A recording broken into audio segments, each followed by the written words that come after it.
In today's world, the courts are limited in how they can offer remedy to living men and women, simply because living men and women, regular common people, don't know the rules of court. They don't know the language that is spoken. They don't understand the court system, right? But when we look into it, we find out that the courts of today are run and operated by people acting as agents for foreign entities, meaning they're working for somebody or for something that is not the people. Okay, they are in contracts with corporations owned by a foreign entity, meaning that they have pledged an oath of office to serve not the people but a foreign entity. So they represent a foreign entity, they serve a foreign entity, right? So how do we know this? Well, if you ever get one of a paper from the courts, let's say like this is a they've labeled this a bail form, and this was when I had my liberty taken away from me. No harm was done. I wasn't proven to cause any harm, but they didn't allow me to gain my freedom until I had signed this contract. This is a contract, and anytime you see signatures, condition.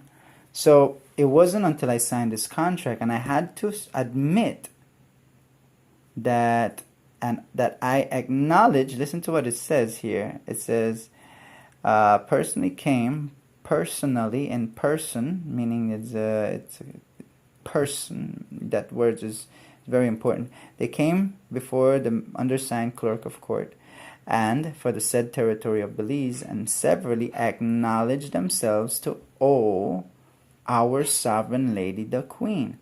So it wasn't until I signed here saying that I owe this lady right here, some lady I never met, some lady that's foreign.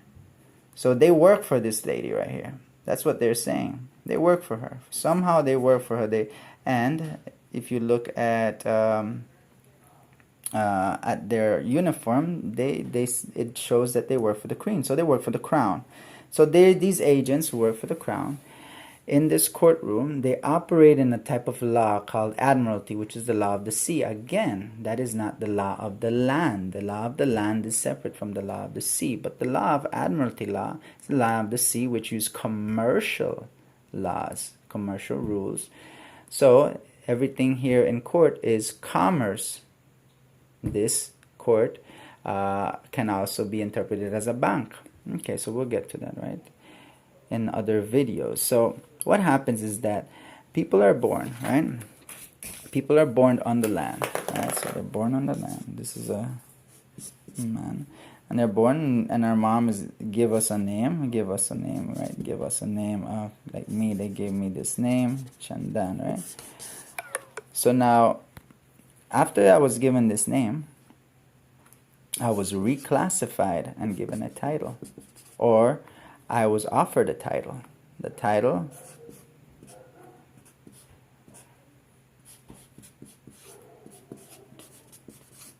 now, although this looks just like this, and you can actually in verbal sounds, it sounds the same, right? When you say this out and you say this out loud, they sound exactly the same.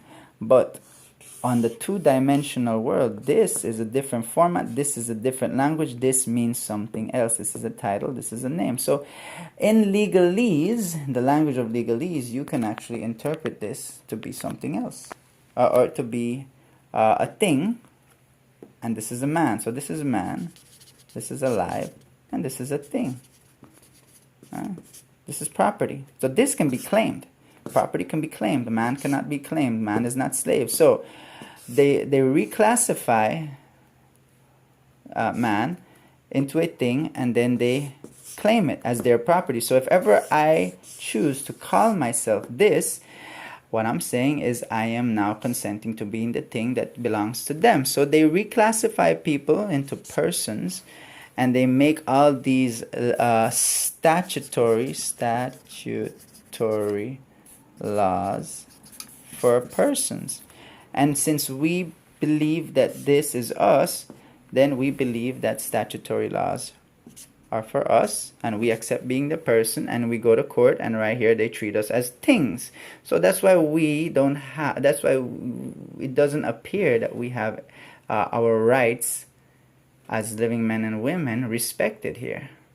It's because they're not seeing us as living men and women. They're seeing us as things. They're operating in admiralty. So they use contracts written in a foreign language called legalese, the language of the legal entity. So they use foreign language to trap people into contracts written in foreign language. So here we go. They use foreign language. So this is conditions, and if you read this right here, this is one whole sentence. This is grammatically so many different errors grammatically you can find in this one sentence, right? But this is the language right here. This is Babel. This is the language of Babel or Babylon. This is the legalese language. So they use these contracts, these papers, for entrap people. And so, is it wise to go into a foreign place that is representing foreign people that speak a foreign language, and they have the capacity to entrap you with contract using foreign language? You think that is safe to do? You think we should put ourselves in that position? Because see, the thing is, if we're talking in a different language and communicating with them, what if the language we think we're using is accurate, is being interpreted as fighting language, fighting words, words of conflict, words of inciting some type of violence? Won't we then be misinterpreted and misrepresented in a place that's foreign to us?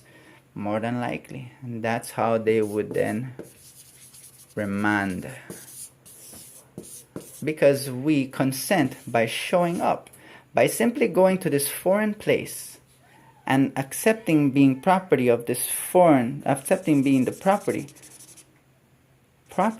of the crown or whichever entity has claimed this for them. Then we go in here, we are consenting to their world, to their rules, to their laws, to their language, to everything.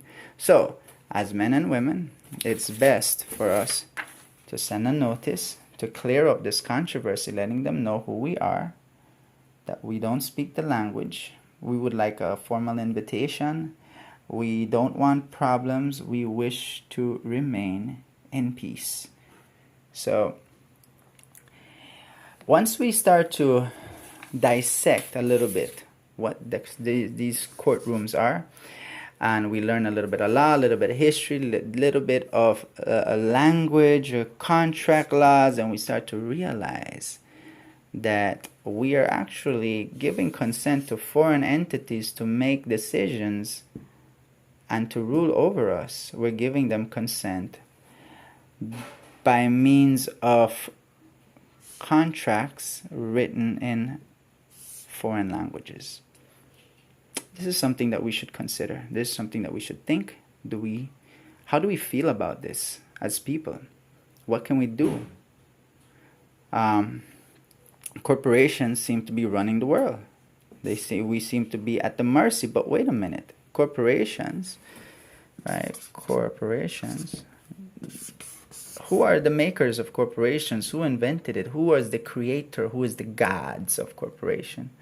Well, it's man and woman. We make them. So, who made man and woman? Well, whoever man and woman believes it's his creator. So, can man and woman tell God what to do, its creator what to do? Can we set rules? Can we rule over the creator? Think about it. If this creator created man and woman, then the laws of man and woman, which apply to the man and woman, comes from the creator, and therefore the same thing right here. Man cannot be ruled by corporations, not in a natural world, not in a natural sense, in no natural way. Because this is our Frankenstein. This is our monster. We created this monster. So we are its gods. This cannot rule over man. It just can't. So we need to really consider all this information, process it, and decide amongst us, living men and women, how do we wish to proceed? Think about it.